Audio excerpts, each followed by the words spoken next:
Hi viewers, good morning. Hi everyone, very good morning. This is Manoj, your cyber defense consultant. And today's we'll talk on real attack which is happening in US. A company name is Clonical Pipelines. जी हाँ, आज हम लोग बात करेंगे एक attack के साथ start करेंगे ताकि सिक्योरिटी डिज़ाइन करने में और इजी हो।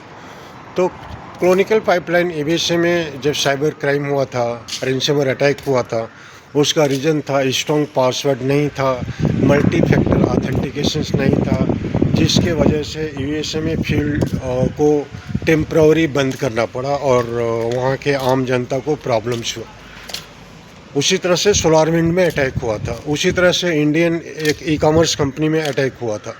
तो ये डेली अटैक्स क्रिटिकल अटैक होते हैं, बड़े साइबर क्राइम्स होते हैं डिजिटल इन्वायरमेंट में और कॉर्पोरेट नेटवर्क्स में, जबकि सिक्योरिटी लेवल अच्छी होती है उसके बाद से भी अटैक होते हैं।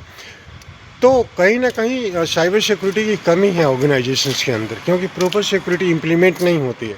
और हमारी टीम जो है, जो हम लोग सिक्योरिटी डिज़ाइन करते हैं, वो एक प्रॉपर वे में सिक्योरिटी डिज़ाइन करते हैं जहाँ से आपके सारे लेयर को प्रोटेक्शंस मिलता है। और ये मैं ओपनली बोल रहा हूँ कि अगर हमारी टीम सिक्योरिटी डिज़ाइन करती है किसी भी कंपनी के लिए, वहाँ से अटैकर को आसपास भी आने का मौका नहीं दिया जाता है, क्योंकि हम लोग सिक्योरिटी फ्रेमवर्क को प्रॉपर अंडरस्टैंड करके और डिज़ाइन करते हैं। जिसका रीज़न है कि अटैकर चाहे कुछ भी कर ले, कितना भी स्मार्ट हो, I am not talking domestic and small attacker, I am talking about the international attacker जो बड़े अटैक करते हैं, उन लोगों के लिए भी मैं ओपनली बोल रहा हूँ कि इतना ईजी नहीं होगा। ठीक है, तो ये सारे जो अटैक हुए, जैसे क्लोनिकल पाइपलाइंस हैं, सोलारविंड अटैक्स हैं और सारे अटैक्स, तो इसमें एक सॉल्यूशंस हम लोग आज बात करने वाले हैं, जिसमें आपको और कंपनी को काफ़ी एडवांटेजेस मिलेगा। क्योंकि देखिए, अगर सिक्योरिटी प्रॉपर वे में इम्प्लीमेंट नहीं हो रही है, प्रॉब्लम्स होते ही रहता है। आप अटैकर के लिए दरवाज़ा कहीं ना कहीं से खोल देते हैं। अटैकर का काम यही होता है कि कहाँ से वीक पॉइंट है, कहाँ से मैं घुसूँ, क्या करूँ, सिस्टम में कमजोरी क्या है, what is the flaw in the network and from where I can gain access in the network. ठीक है, तो वैसा काम अगर होता है तो आप खुद ही ज़्यादातर हम खुद ही जिम्मेदार होते हैं, क्योंकि हमारी सिक्योरिटी प्रॉपर इम्प्लीमेंट नहीं होती है। So that attacker can find the flaw, attacker can find the weak door and get inside your network, gain access of your sensitive informations।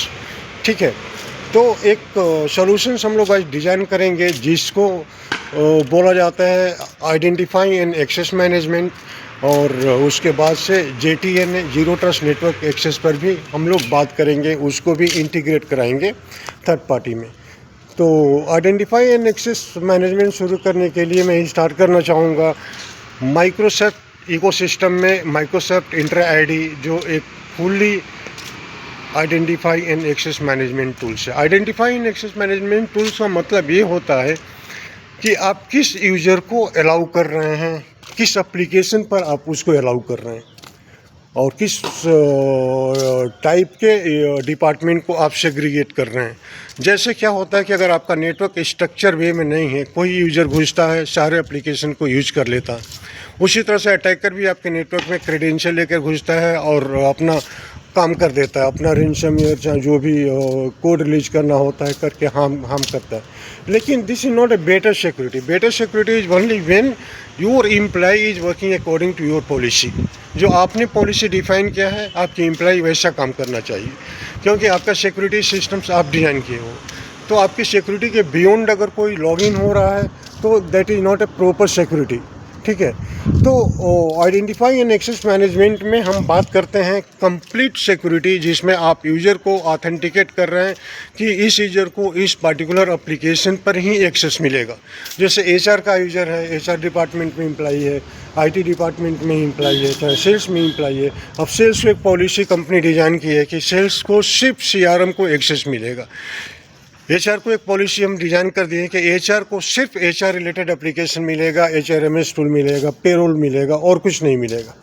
ठीक है, ताकि वो दूसरे नेटवर्क में, दूसरे डिपार्टमेंट में ना घुस सके। तो ये सब पॉसिबल तभी होगा जब आपके पास proper identify and access management solution हो। एंड टॉप लीडर कैटेगरीज की बात करेंगे आइडेंटिफाई एंड एक्सेस मैनेजमेंट में, तो हमारे पास 3-4 टॉप पिलर है। जैसे ऑन लॉगिन है जो थर्ड पार्टी को IAM देता है, माइक्रोसॉफ्ट इंट्रा आईडी जो माइक्रोसॉफ्ट इकोसिस्टम में काम करता है, वो बहुत बेटर प्रोडक्ट है when you are having the complete Microsoft ecosystem. उसके बाद से हम लोग फोकस करते हैं मिनी ऑरेंज के ऊपर, ठीक है।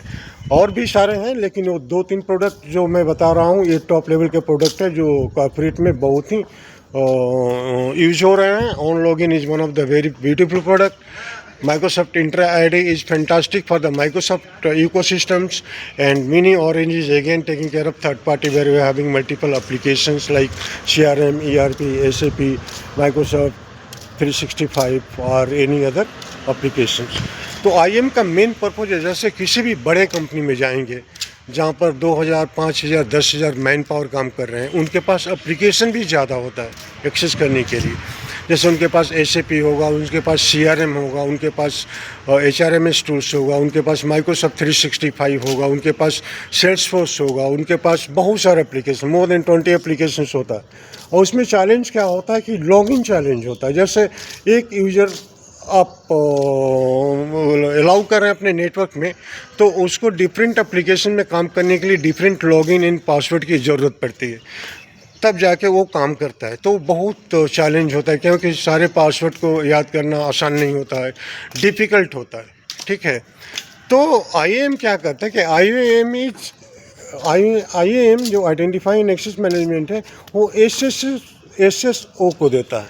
SSO मतलब होता है single sign on. Single sign on का मतलब होता है कि आप एक बार सिंगल साइन कीजिए, सारे एप्लीकेशन में घुस सकते हैं, ठीक है। तो सिंगल साइन में प्रॉपर सिक्योरिटी डिज़ाइन होती है। एडमिन आपको एक सिंगल साइन एप्लीकेशन ऑथेंटिकेट करेगा, उसके बाद से you will be able to get in all your applications with the help of security, proper security. तो पासवर्ड याद करने की ज़रूरत नहीं है सारे एप्लीकेशंस के लिए, आप सिंगल लॉगिन से घुस सकते हैं। उसके बाद से दूसरा कंबाइन करता है मल्टी फैक्टर ऑथेंटिकेशन, क्योंकि अगर आप लॉगिन, अगर आप ऑथराइज यूज़र हैं तो आपको पासवर्ड वेरीफाई करना होगा। तो मल्टी फैक्टर ऑथेंटिकेशन क्या करेगा कि जैसे ही आप लॉगिन करेंगे तो सिंगल लॉगिन करेंगे, उसके बाद से आपको वेरिफिकेशंस के लिए आपको OTP आएगा आपके मोबाइल के ऊपर। जैसे OTP आप डालेंगे, आप लॉगिन कर सकते हैं सिस्टम में। तो ये स्ट्रॉन्ग होगा। अगर OTP डालना होता है और फिंगरप्रिंट होता है, बायोमेट्रिक सिक्योरिटी होती है, तो जो भी डिज़ाइन होता है IT डिपार्टमेंट के द्वारा आपको सेकेंड लेवल को सिक्योरिटी देनी पड़ती है उसमें एक्सेस करने के लिए, जिसमें आपका नेटवर्क और स्ट्रॉन्ग हो जाता है, ठीक है। तभी क्या होता है कि जैसे क्रिटिकल पाइपलाइन में अटैक हुआ रैंसमवेयर, अगर उसके पास स्ट्रॉन्ग मल्टी फैक्टर ऑथेंटिकेशन रहता, उसको लॉगिन मिलता ही नहीं, वो तो सिंपल VPN कंप्रोमाइज़ करके और लॉगिन कर गया था, ठीक है। तो प्रॉपर सिक्योरिटी तभी होगी जब आप प्रॉपर सॉल्यूशंस दे रहे हैं कंपनी को, ठीक है। उसके बाद से ये सिंगल साइन ऑन सपोर्ट करता है, where you are having multiple applications and you can get access by single login, and then after login you need to verify the authentications with the help of multi-factor authentications, like your password, like your OTP, and then your fingerprint and face print also, to get inside your network. तो ये दोनों support करता है, plus integrations of your active directory services. That means अगर कोई नया employ join करता है, ऑटोमेटिक यूजर क्रिएट हो जाता है, पॉलिसी इन्फोर्स हो जाती है, ठीक है। इनकेस अगर बाई चांस कंपनी से जॉब छोड़ता है कोई एम्प्लॉय, तो डिसेबल्ड करने में, अकाउंट डिसेबल्ड करने में इजी होता है, क्योंकि बड़े नेटवर्क में आप मैनुअली कुछ नहीं कर पाएंगे। But when you have centralize solution on the IAM, you will be able to control those kinds of activity. जैसे यूजर जॉब छोड़ा, आप उसके अकाउंट को डिसेबल कर सकते हैं, वो दोबारा एक्सेस नहीं कर पाएगा। JTNA कम्बिनेशंस अगर करेंगे तो JTNA और भी स्ट्रॉन्ग बनाएगा आपके नेटवर्क को, क्योंकि JTNA का जो पॉलिसी है, जीरो ट्रस्ट वो पॉलिसी है, never trust anybody, verify always, okay, trust no one, verify always. तो वो आपके नेटवर्क में एक्सेस करने के लिए अलाउ करता है विथ डिवाइस। जैसे कंप्लेंट बेस्ड डिवाइसेस होना चाहिए जो आपके कंप्लेंट मीट करे, ओके, लैपटॉप को अपडेटेड होना चाहिए, ठीक है, तब जाके JTNA अलाउ करेगा नेटवर्क में। तो अगर JTNA भी इम्प्लीमेंट कर दिए तो आपका सिक्योरिटी और भी स्ट्रॉन्ग हो गया।